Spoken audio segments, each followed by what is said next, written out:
حاولت إنه أترزق أفتح لايف بركي لعل وعسى إنها تيجي جبرة خواطر. والله حاربوني في رزقتي، كل شوية يدخلوا يحكوا كلام يعني أروح أبلكهم. انتوا فاهمين إيش بيحكوا؟ حسبنا الله ونعم الوكيل. يعني ما ضلش إشي أكتر من هيك نحارب فيه، في كل إشي محاربينا واقفين ضدنا. يعني طب في البرنامج هذا ليش يحاربونا؟ خلص بدهم إياه أخذوه وبيستهدفونا وبيعملوا كل إشي، لكن كمان في البرنامج هذا في رزقة أطفالنا واقفين لنا. ليش هيك؟ والله العظيم حياة مستحيلة.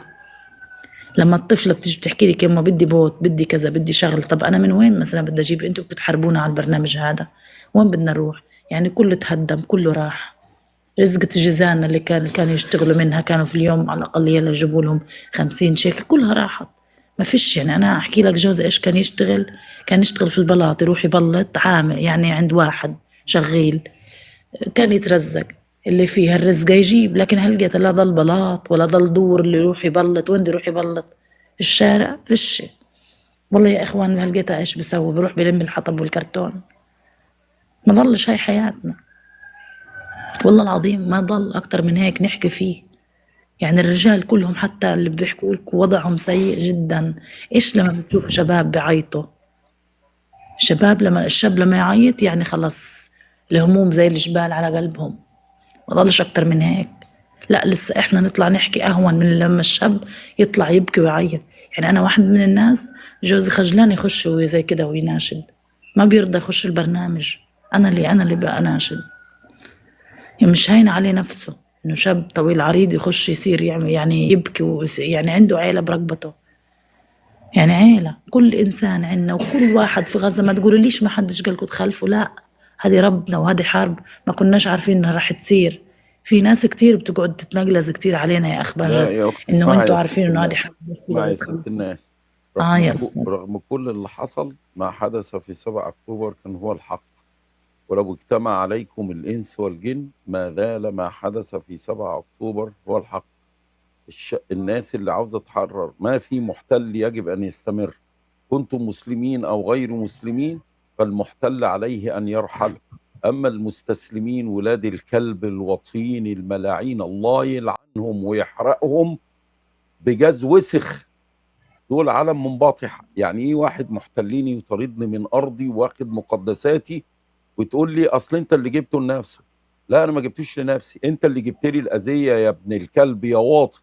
لان زي المحتل ما وقفت فعلا. معاه امريكا واوروبا وانجلترا والدنيا الانس والجن، وانتوا يا ولاد الكلب وقفتوا معاهم، وحكامكم الطواغيت ولاد الكلب دعموهم جسور بريه وبحريه وفلوس ودعم مادي ودعم بالبترول ودعم بالاسلحه وحصار قاتل على الناس، وترجع تقول لي يا معرس يا ابن الكلب منك ليه؟ انتوا ليه عاوزين تحرروا ارضكم؟ او ليه بيتعلموا على المحتل؟ عشان انت منبطح ابن كلب. لو واحد دخل على امك ولا مراتك هتروح تسخن له الميه يا كلب يا ابن الكلب يا واطي يا ابن الواطي. ولا تسمعي ولاد الكلب الواطيين. النبي صلى الله عليه وسلم انتم محاصرين سنة وحاجة. النبي أشرف الخلق حوصرت 3 سنوات 3 سنين. انتوا لسه ما أكلتوش ورق الشجر. نبينا صلى الله عليه وسلم أكل ورق الشجر. انتوا لسه عندكم حياة بتناسبوا بعض، عايشين رغم كل الدمار والموت والقتل. فأولاد الكلب اللي بيقولوا انتوا جبتوا لنفسكم، يبقى النبي صلى الله عليه وسلم جابوا لنفسه. وليه بيدعي للإسلام؟ وليه كان من المسلمين؟ ده غزوة الخندق كانوا بيفحطوا الخندق وهم جياع، مفيش لقمة ياكلوها، مفيش حاجة كانوا يحطوها في بطونهم. لو ولاد الكلب دول موجودين كانوا راحوا للنبي. مش انت اللي جبته لنفسك؟ دعوة ايه واسلام ايه ووجع قلب ايه؟ ما انت كنت واكل شارب وقاعد مع عمك ومع جدك والدنيا فل، وكان زمانك عندك بترايح جاي على صاحبات الرايات الحمر مروق مزاجك وبتسكر وبتاع. كانوا هيقولوها اولاد الكفره لا يا اختي، اوعوا اولاد يخلوك. هم بيعملوا كده. اسرائيل انا بقولها اهو على البث ومش هاممني، ملعون ابو الصفحات كلها والدنيا كلها. اسرائيل الكيان الصهيوني ابن دي كلب كافر. هم بيعملوا فيكوا كده عشان انتوا فشختوهم. عريتوهم امام العالم، قلت لهم الجيش بتاعهم ده ما يسواش حاجه، ساعه ونص 2000 راجل ولا 1500 راجل لبسوهم الطرح ولاد العالم كله اجتمع عشان يكسروا اراده غزه ولم يستطيعوا الى الان. الجوع اللي انتوا فيه بسبب ان انتوا رجاله، الجوع اللي انتوا فيه بسبب ان انتوا في صف الحق، الجوع اللي انتوا فيه ميز الامه. انتم سبب تحرير سوريا.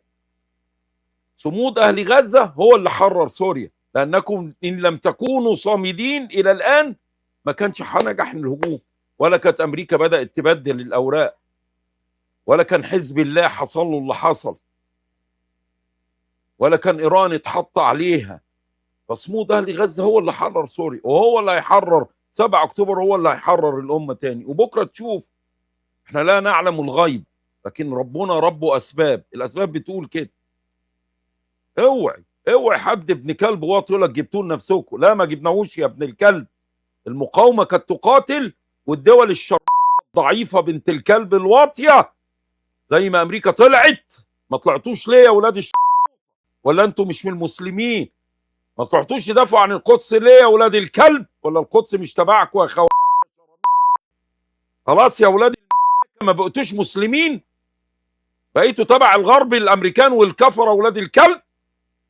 انت ليه بتقول لي دافع عن شرفي وارضي ده انتوا دول عالم ولاد الناس. اوعي تسمعي كلام الكلاب ولاد الكلاب دول.